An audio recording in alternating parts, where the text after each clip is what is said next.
Beaucoup. Alors, un émerveillement, une précision et puis un contrepoint.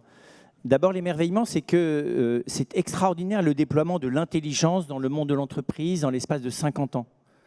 La capacité de cet organisme, qui basiquement est quand même fait pour permettre à des personnes de travailler ensemble à des conditions économiques rentables, sa capacité d'ouverture à ce qu'on appelle les parties prenantes, c'est-à-dire au fond aux interlocuteurs de la vie sociale, est remarquable. Si tous les autres parties prenantes s'étaient ouvertes les unes aux autres de la même manière, la France ne serait pas ce qu'elle est, elle serait déjà sortie de sa propre crise. Et donc c'est la première chose. Et je suis très frappé là-dedans que finalement, au cœur du projet d'entreprise, il y a de l'intelligence, c'est-à-dire du partage de la qualité. Et qu'au fond, ce qui dynamise les personnes, ça n'est pas simplement l'enthousiasme affectif, vous voyez, l'ambiance, ce n'est pas simplement la figure iconique des dirigeants. Finalement, à la fin, c'est la qualité d'intelligence avec laquelle chacun s'approprie le projet et la qualité d'intelligence avec laquelle il y contribue. Et que finalement, quand on est à découvrir, à inventer, à recréer, à repenser ensemble, non seulement ce que l'on fait, mais la relation de ce que l'on fait au reste, alors on lui donne du sens. Et j'entends bien qu'aujourd'hui, les entreprises qui sont heureuses de vivre, c'est celles qui arrivent à partager avec leurs parties prenantes, finalement, une synergie commune qui est autour de, et les travaux le montraient, les travaux préalables à cette journée, autour de l'utilité. Il y a une compréhension de l'utilité qualitative de l'entreprise au-delà de son champ de pure efficacité économique. Ça, c'est mon émerveillement. Ensuite, une précision.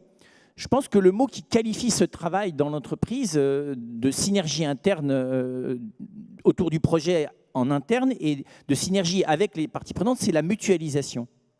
C'est pas simplement, comprenez bien, c'est pas simplement une espèce d'enthousiasme dans une aventure partagée, c'est au fond aussi une saisie très, très précise de la coopération des uns et des autres. Parce que la relation aux parties prenantes, comme elle a des enjeux économiques, elle n'est pas simplement l'enthousiasme d'un projet commun, elle est aussi celui d'un partage.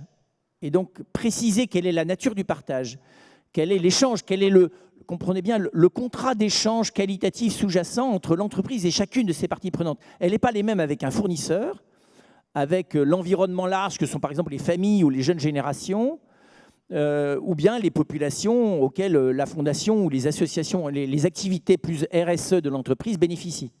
On n'est pas dans le même type de contrat. Voilà. Ensuite, le contrepoint, c'est que je pense que tout ça n'est pas suffisant parce que ça mutualise les intelligences, mais pas les volontés. Et que le grand risque, c'est que finalement, tant que l'entreprise fonctionne et qu'elle gagne de l'argent, tout le monde est au beau fixe, et que dès qu'elle commence à en perdre, dès que son projet d'entreprise est en concurrence lourde avec des gens qui lui taillent des parts de marché, tout d'un coup, les choses s'effondrent. Parce que finalement, l'intérêt qu'on y a reste un intérêt qui ne touche pas le dur de la personne, qui est la volonté. Et donc, il y a une deuxième dimension pour moi du sens dans l'entreprise et du sens de l'entreprise, c'est la synergie des engagements des personnes les unes envers les autres, ça s'appelle la co-responsabilité. Or, manager la co-responsabilité ne peut pas se faire autour simplement du projet, ça réclame de définir quelle est l'intention commune que partagent ceux qui vivent ensemble dans le même espace entrepreneurial. Je pense que c'est intéressant de demander à un salarié ou un dirigeant « Qu'avez-vous décidé de vivre ensemble ?» Pas simplement quel est le projet que vous partagez, mais quelle est la qualité d'existence humaine qu'à l'occasion de ce projet, vous avez choisi de vivre ensemble. On peut avoir un projet enthousiasmant et des relations de collaborateurs qui sont catastrophiques, pour rester poli. Vous voyez ? Et donc la question, elle est après ça de travailler sur ce qui va faire la solidarité durable de l'entreprise et sa capacité notamment à franchir des coups durs. J'ai eu à travailler avec Bouygues Télécom au moment où on était dans règlement de compte à Hockey Coral, puisque tout le monde était descendu dans la rue entre Orange, Free et eux.